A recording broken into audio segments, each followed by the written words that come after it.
Hey, what's going on, everybody? My name is Jay and welcome to the Shiplife. So I just returned from my Alaska cruise and I gotta tell you, it was extremely unforgettable. It was amazing. I had a great time with my mom, and I gotta say, between you guys and my sponsor, Touring Plans, you almost had my mom in tears on so many occasions, and I can't thank all of you enough. But we'll do all the thank yous and crying on another day. We are gonna get into the news. I do have more Alaska videos coming out as early as later on tonight, and for today's news, we are going to talk about some potentially good news for unvaccinated cruisers. Meanwhile, there's another cruise line that's going in the complete opposite direction.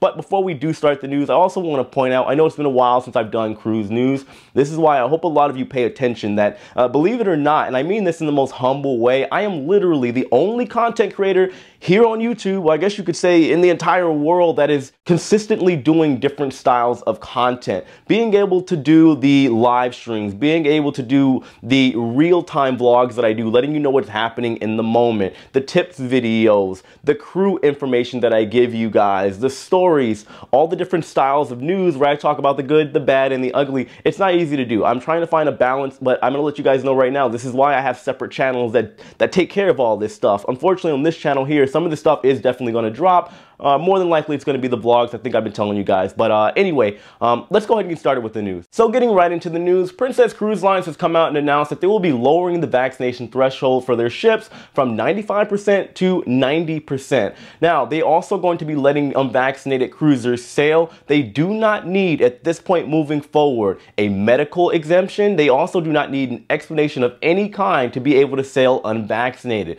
It will simply be a first come, first serve basis, which I think is really interesting, and I'll explain why in a second, because all of this probably does sound familiar to you as far as the lowering threshold from 95% to 90%. Now, to my knowledge, Princess is the first cruise line to publicly come out and announce that they will be lowering the vaccination threshold. Just a couple short weeks ago, we had the CDC on Cinco de Mayo come out and announce that they are going to be lowering the recommendation vaccination threshold from 95% to 90%. So it looks like Princess is just following along what the CDC is recommending, which does make sense because even though the CDC no longer has full control or control at all, rather, of the cruise ship industry, the cruise lines out there, especially operating in North America, obviously, because that's where the CDC's jurisdiction is, they are going to be following closely along with the CDC, obviously for public relation reasons, for media reasons, and for health and safety reasons. It does make a lot of sense. However, I would have personally thought that Princess would have been the last cruise line to come out there and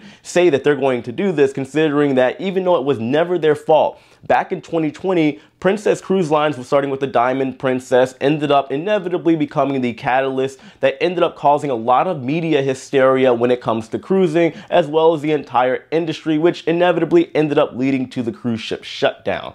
Now, I do believe that some cruise line out there is definitely going to have to lead the way. I think this is very interesting that Princess is doing this, especially with this coming off the heels of Royal Caribbean announcing some interesting news just yesterday. Royal Caribbean has announced that they will be extending their COVID protocol through the summertime until September 30th, at least here in the United States. However, over in Europe, those same protocols are set to expire at this point in time on June 30th. But keep in mind, as we've always said throughout this pandemic, things could change at literally any moment in time, even at the last possible second. Now, as far as the changes that come with these extensions, there isn't much except over in Europe, Italy to be specific. Sailing out of Italy, you do not have to get tested over in the terminal. However, you must be fully vaccinated and boosted in order to sail out of Italy. Other than that, everything else is still the same. We all know the health and safety protocols that are involved with all this. You still have to be tested 2 days prior to sailing in most of these places. Well, again, there's just the difference over in Italy, of course, and everything else is pretty much still in play, and it doesn't look like things are going to change. Now, I do think that it does make sense overall. I always like transparency, and the fact that Royal Caribbean is coming out of the gate and saying, look, I know we're going into summertime, but this is what the plan is going to be, and this is what we're sticking to, unless things drastically change, maybe with this COVID situation. I get it. I think it makes sense. So hats off to Royal Caribbean for getting ahead of the game and just letting people know what's going on before we even dive into summertime fully.